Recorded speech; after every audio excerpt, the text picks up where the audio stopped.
It's so great to see my fellow leaders here this morning.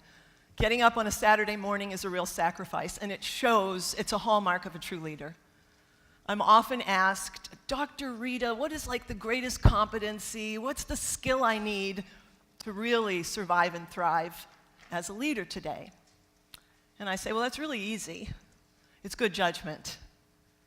And so you might be saying, yeah, well, how do I get good judgment? Well, it takes experience.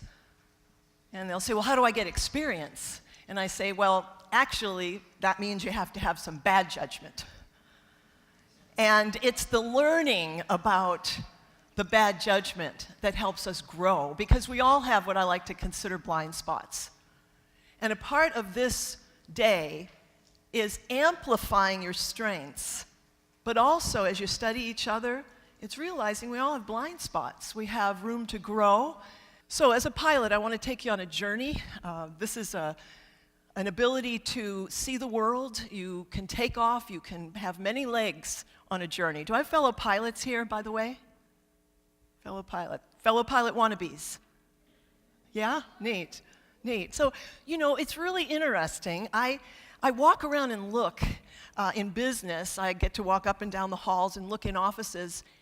And I often wonder, are these my fellow pilots? They've got their headsets on, they've got their dashboards set up with all their computers, head down.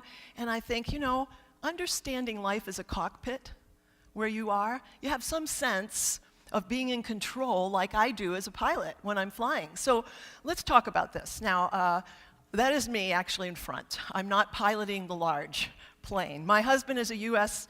Air Force Academy graduate, high-time pilot, Vietnam veteran, and inspired me to go ahead and get my license and become a pilot. So what I want to do is help you get your bearings. There are a lot of ways to develop yourself, to heighten your self-awareness in order to better manage yourself. Just like you turned your alarm clock on and you got up this morning, you're sitting here among fellow leaders who get excited about learning from each other.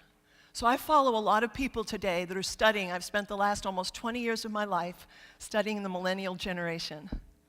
I'm a true advocate of the millennial generation. Use a lot of research to do that. In fact, my doctoral dissertation was studying how young pilots learn to fly.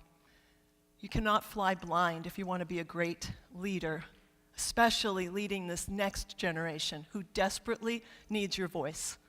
So this emotional intelligence piece, how many of you heard of EQ? EQ? Everywhere today now is saying EQ is far more important than IQ.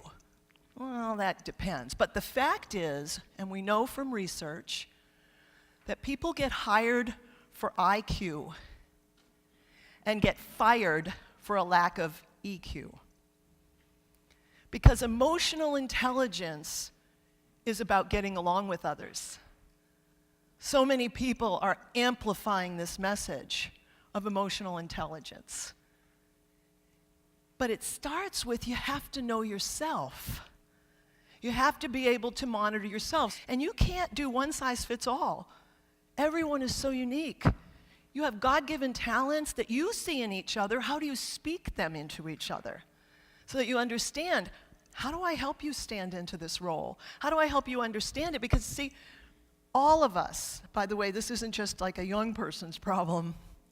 All of us have a heavy toll with not only being always on, but having it always on us. It's in our pocket. It's buzzing us.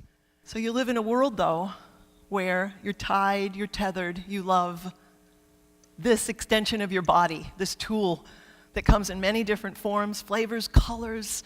Again, wearable, right? I'm in it too. I'm in this space. And this fear of missing out dominates our lives. This sense that I'm in the middle of a great conversation and I can't not want to know who likes me now. And when we talk about emotional intelligence, please understand one thing for certain. It gets better with age because it comes with experience. You fail, you do something stupid, wrong, you learn. You grow, you get better judgment next time. It continues to grow through your life, hopefully, as you stay honest, authentic, and seek feedback. That's a real important part. You've got to want feedback about your blind spots. Soft skills, empathy, EQ, tuning those is money in the bank. How do we help? Sometimes just put away the devices. Just be real. Be real with one another. Our words as leaders matter more than ever. So let's land this plane. Lots of legs on the journey. The beauty of flight for me is takeoffs are optional. Landings are not. So we're going to land. We're landing now. And again, I hope it's given you just some data for yourself. Something that maybe you could say to yourself, based on what I just heard, I'm going to start doing this. One thing. Just one thing.